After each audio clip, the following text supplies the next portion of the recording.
Hello students, how are you? Hope so you all are fine at your home. तो आज अपन class 6 की Hindi study करेंगे। Hindi reader, Hindi grammar के अपने 6 लेसन हो चुके हैं और हिंदी रीडर का अपना 1 लेसन हो चुका है, जो आपने फेयर नोटबुक में एक्सपेक्टेडली कर लिया होगा। अगर नहीं कर रखा है, होमवर्क कुछ बकाया है, तो आजकल में फिनिश कर लो उसको, और सारा जितना भी मैटर हो रखा है उसको अच्छे से लर्न कर लो, ठीक है। तो हिंदी रीडर का लेसन सेकंड का नेम क्या है? हिम्मत से काम लें। यानी कोई भी परिस्थिति आती है, कोई भी विकट परिस्थिति आती है, तो हमें हिम्मत नहीं खोनी चाहिए, हमें हिम्मत से काम लेना चाहिए। इस पर ये लेसन है, ठीक है। देखिए, मेरा मन कभी कभी बैठ जाता है, ठीक है ना। कभी कभी मैं परेशान हो जाता हूँ। समाचार पत्रों में ठगी, चोरी, तस्करी और भ्रष्टाचार के समाचार भरे रहते हैं। आरोप प्रत्यारोप का कुछ ऐसा वातावरण बन जाता है कि लगता है देश में कोई ईमानदार आदमी नहीं रह गया है। हर व्यक्ति संदेह की दृष्टि से देखा जाता है। हालांकि करते तो कुछ ही लोग हैं, लेकिन सारे लोगों को संदेह की दृष्टि से देखा जाता है। जो कितने ही ऊंचे पद पर है, उनमें उतने ही अधिक दोष और अवगुण दिखाए जाते हैं, ठीक है। देखिए, यह सही है कि इन दिनों कुछ ऐसा माहौल बना है कि ईमानदारी से मेहनत करके जीविका चलाने वाले निरे और भोले भाले श्रमजीवी पिस रहे हैं, और झूठ तथा फरेब का रोजगार करने वाले फल फूल रहे हैं, ठीक है ना। इन दिनों में कुछ ऐसा ही माहौल हो रखा है, ठीक है ना। हाँ,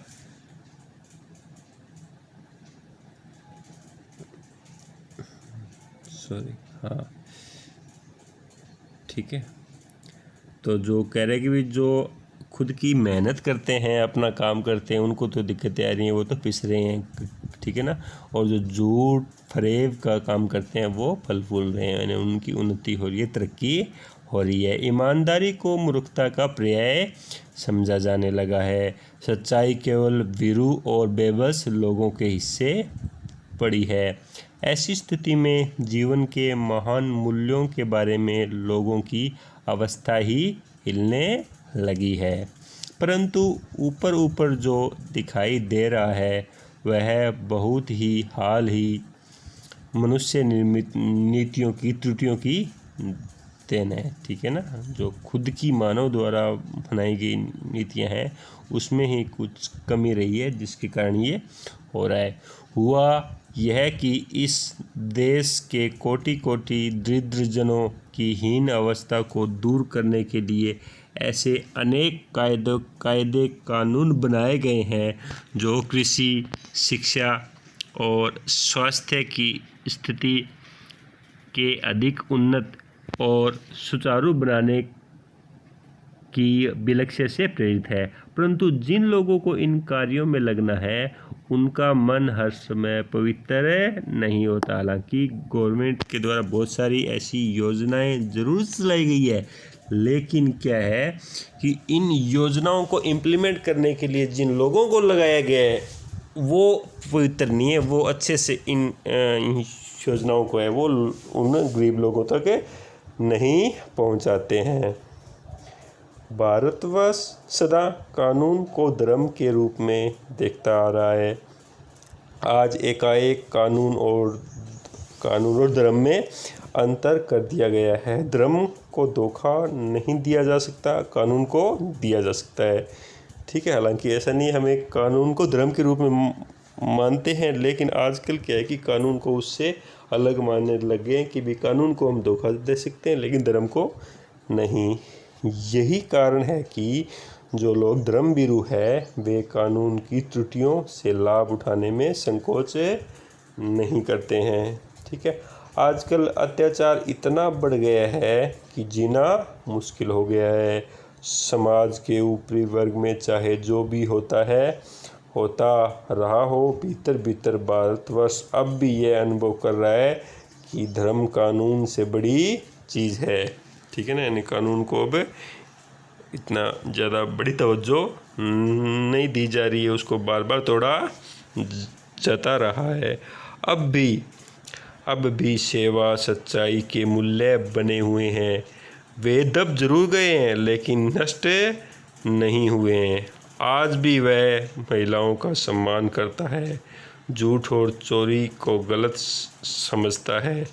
हर आदमी जीवन में इस बात का अनुभव करता है। ठीक है ना।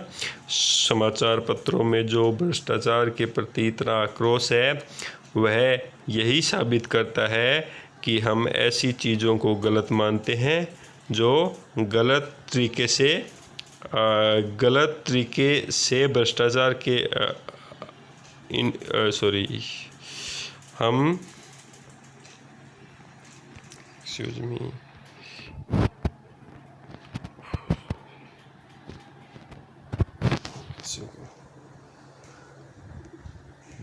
I am really very sorry for inconvenience.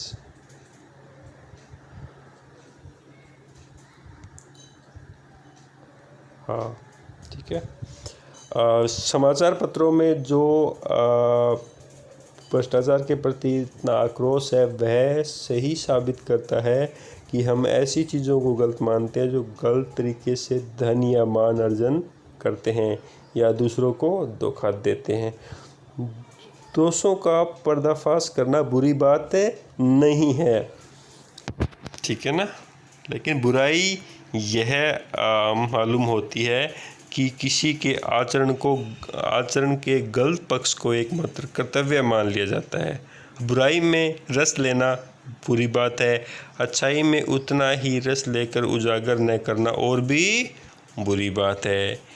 एक बार रेलवे स्टेशन पर मैंने टिकट लेते वक्त गलती से 10 रुपये की जगह 100 का नोट दे दिया और जल्दी में रेल में बैठ गया। थोड़ी देर में टिकट बाबू हर आदमी का चेहरा पहचानते हुए आए। उन्होंने मुझे पहचान कर बड़ी नम्रता से मेरे हाथ में 90 रुपये दिए और बोले कि न आपने देखा न मैंने, बड़ी गलती हो गई। मैं उन्हें देखता रह गया। लोग कहते हैं कि दुनिया में ईमानदारी लुप्त हो गई है, यानी ख़त्म हो गई है, परंतु ऐसा नहीं है। अनेक अवांछित घटनाएं भी हुई हैं, परंतु यह घटना ठगी और वंचना की अनेक घटनाओं से अधिक शक्तिशाली है। एक बार मैं बस में यात्रा कर रहा था और मेरे साथ पत्नी और 3 बच्चे थे। बस में कुछ खराबी थी, बस रुक कर चल रही थी। गंतव्य से कोई 8 किलोमीटर पहले ही एक निर्जन सुनसान स्थान पर बस खराब हो गई। रात के 10 बजे होंगे। यह सब घबरा रहे थे, सब बहुत ज़्यादा घबरा रहे थे भी, इतनी रात को बस खराब हो गई और इतनी सुनसान और निर्जन स्थान है। कंडक्टर उतर गया और एक साइकिल लेकर चलता बना। ठीक है।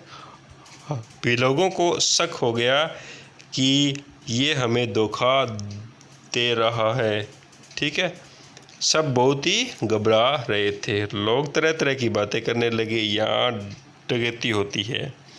2 दिन पहले भी यहाँ एक बस लूट गई थी। परिवार सहित अकेला मैं ही था। बच्चे पानी चिल्ला रहे थे पर दूर तक कहीं पानी नहीं दिख रहा था। लोगों ने ड्राइवर को मारना शुरू कर दिया। ड्राइवर की हवाइयाँ उड़ने लगी। लोगों ने उसे पकड़ लिया। वह निरंतर कातर ढंग से मेरी ओर देखने लगा और बोला, मुझे बचाइए। मैंने यात्रियों को समझाया पर उन्होंने मेरी एक नहीं सुनी। वे बोले, इसकी बातों में ना आइए, ये हमें धोखा दे रहा है। कंडक्टर को पहले ही डाकुओं के यहाँ भेज दिया। यह हम लोगों को लूटना चाहता है। मैं भी बहुत भयभीत था पर ड्राइवर को किसी तरह मैंने ड्राइवर को मारपीट से बचाया। 1.5-2 घंटे बीत गए।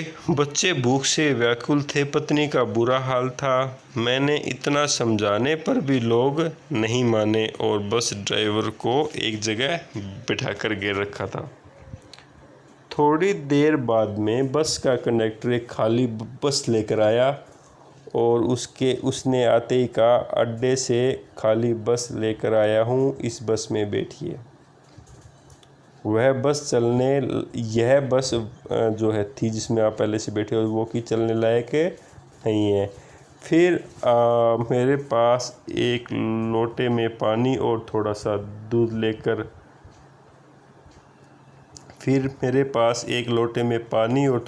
दूध लेकर आया और बोला, पंडित जी, बच्चों का रोना मुझसे देखा नहीं गया।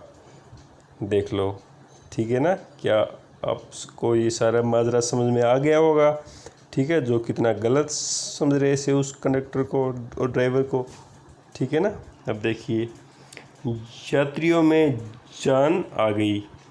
यात्रियों में क्या है? जान आ गई। उन्होंने देखा दूसरी बस आ गई तो वो बहुत ही खुश हो गए, उनकी जान में जान आ गई। सब ने उसे धन्यवाद किया, ड्राइवर से माफ़ी मांगी और 12 बजे से पहले ही सब लोग बस अड्डे पहुंच गए। अपने किए व्यवहार के प्रति सब शर्मिंदा थे, जो कि उन्होंने किसके साथ में किया था? ड्राइवर के साथ में किया था। कैसे कहूँ कि मनुष्यता एकदम समाप्त हो गई है। उसने 2 घटनाओं का जिक्र किया यहाँ पे लेखक ने, जिससे ये बिल्कुल नहीं लगता है कि मानवता समाप्त हो गई है। कैसे कहूँ कि लोगों में दया मोह रह ही नहीं गई है। जीवन में न जाने कितनी ऐसी घटनाएं हुई हैं जिन्हें मैं भूल नहीं सकता। ठीक है, मनुष्य की बनाई विधियां गलत नतीजे तक पहुंच रही है तो इन्हें बदलना होगा। वस्तुतः आए दिन इन्हें बदला ही जाता है, लेकिन अब भी आशा की ज्योति बुझी नहीं है। महान भारतवर्ष को पाने की संभावना बनी हुई है। निराश होने की ज़रूरत नहीं है, निराश नहीं होना चाहिए, हिम्मत से काम लेना चाहिए। ठीक है ना। कोई भी कंडीशन हो जाए तो हमें हिम्मत से काम लेना चाहिए, कभी भी हमें निराश नहीं होना चाहिए। हम ये मानते हैं कि बहुत सारे लोग ख़राब होते हैं, लेकिन सारी दुनिया, सारा जहान ख़राब नहीं होता। अच्छे इंसान भी हर जगह होते हैं, ईमानदार इंसान भी हर जगह होते हैं। कुछ एक लोगों के लिए सारे लोगों को बदनाम नहीं किया जा सकता। तो आप लोग भी जब कहीं जाओ, जब किसी को ज़रूरत महसूस हो, किसी को हेल्प की ज़रूरत हो, तो आपको उसकी हेल्प करनी चाहिए और एक अच्छे भारतवर्ष का निर्माण आप लोगों को करना है। ठीक है, तो ये लेसन हो गया। इसके जो नीचे दिए गए शब्दार्थ है वो आपको अपनी फेयर नोटबुक में करने हैं और इस लेसन को कम से कम 4-5 बार रीड करना है। कल इसके क्वेश्चन आंसर मैं आपको भेज दूंगा, जो कि आपको फेयर नोटबुक में करना है और उसको लर्न करना है। Okay, thank you, have a great day.